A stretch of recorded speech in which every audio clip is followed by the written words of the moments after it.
Hello. Hello, how are ya? You made it, huh? Oh, I did. Great to meet you. I'm Tyler. Nice to meet you. I'm Ashley Hamilton, and I have a record out right now. It's doing really well. It's called Ashley Hamilton and the Lonely Hearts. Because I'm so lonely. Are you having a good day? Yeah, so far so good. Good, awesome. And I like long walks on the beach and... Want to meet at the table? Yes. Awesome. There'll be a table reading. Oh, sounds good.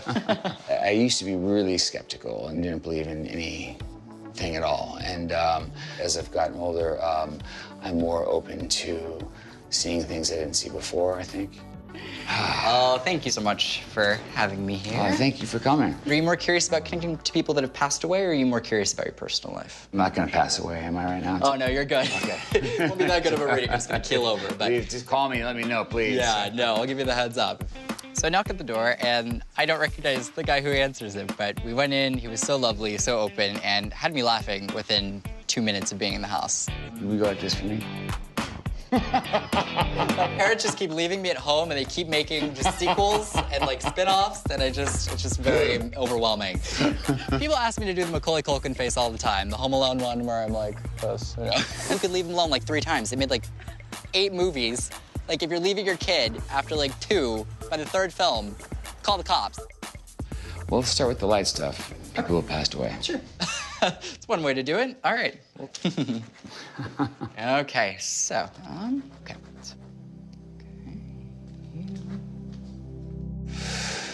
I'm feeling nervous, really nervous.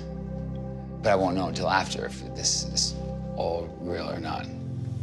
Very distinct energy over here, and another over here. Okay. For one, do you know of anybody who's passed or in family that would have been an alcoholic or dealt with an alcohol problem? Uh-huh. Okay. This man that's coming through, he references to you, though I don't doubt there's other people in family. He's primarily referencing to you exclusively. So people have kids, of course, sometimes, but in this case, he's choosing to view you like a son. Yeah. Very, very strongly. Stronger than, like, even father would. Like, he comes through so intensely and so deeply connected. Who would that apply to for you? To my uncle. I was closest to him out of anybody in my family, so he's 100% like my dad, and he died from the bottle, from cirrhosis of the liver. Okay. It's funny how powerful somebody, I mean, like, because I have other family members who passed away, and I have, of course, I feel, you know, for them, but not that kind of bond I had with my uncle, you know? Yeah. There is a reference to a James connection, and that would be kind of on the uncle level, so who would James be? There's a big James in my uncle's life. Okay. James was my uncle's partner. Oh, wow, okay. Yeah. My uncle was gay during a period where it was not, you know, it was very hidden in this town, you know, like during the Rock Hudson era and stuff. But, you know, I don't know if he had closure with that or not, you know. He surprisingly doesn't come through with a ton of regret. Like, it's not like that kind of a thing. He actually feels like he lived a pretty good quality of life from his perspective. Do you know if he went fishing? If he had the fishing connection? Yes. Do you know if there was specifically, though, do you know if, like, there's I'm seeing a tackle box. Yeah. And then James. James was actually a captain. Oh, you know, okay. So. Oh, wow, so he really had a fishing, like, ocean sailing, yeah. And James kind of lived in the house, too. He was a super good guy. And James built my dad's boat for him. When he brought up James, who was my uncle's boyfriend partner, and he brought up fishing and boats and all this stuff, and I was like, how do you know this? Like, this is not documented anywhere. And I don't think he's spoken to my dad. Has he? When your uncle comes through, he kept talking on about the fact that he felt like he could be in a crowd of people and on some level still feel alone. He kept referencing to the fact that there were whole durations of time in which I feel very ashamed. And this is in referencing to a feeling of a fear of disappointing the people around me, where I feel as though basically I'm going through great lengths to try to kind of hide this. There is a reference to a bathroom. I don't know if there was a reference to hiding alcohol in the bathroom or what the connection is, but I feel like I go in there secretly and there's like an instant. Yeah. Does that make sense? 100%. Okay. He kept his whiskey in the bathroom. Really? Yeah.